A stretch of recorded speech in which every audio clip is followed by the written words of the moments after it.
This is one of my Super 6105s, but this one is even sort of more special. So this is an extremely early 6105 8000. In fact, this is, as far as I know, the fourth one made. This is the 592nd slim case 6105 made. This one, it lived a working life, and it got opened a few times. It's got some tool marks on the back.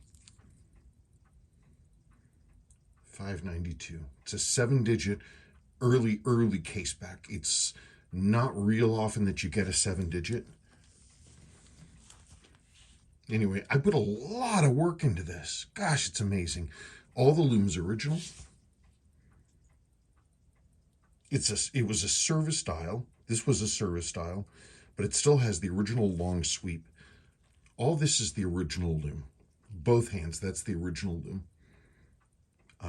So I've cleaned all that up. This is all cleaned up. Believe it or not, this old loom still glows. The pip was missing, so I had to reconstruct it. I did it in domed fisheye style, and I matched the loom color to the original dial. It does glow a little bit more, but only a little. These hands glow a little bit more because I had to under-reinforce them to keep the hand loom in good condition so it'll hold. All the rest loom is in fine condition. It's a cool watch. It's a cool watch. I upgraded it. Like I said, it's a Super 6105. So it's got a 6105B movement, which I just serviced. I upgraded it with I had done the lower. This was a while ago. I had done the lower, but I hadn't done the upper. And so I went back in and I checked the lower, I did the upper, and then I fully serviced the entire movement.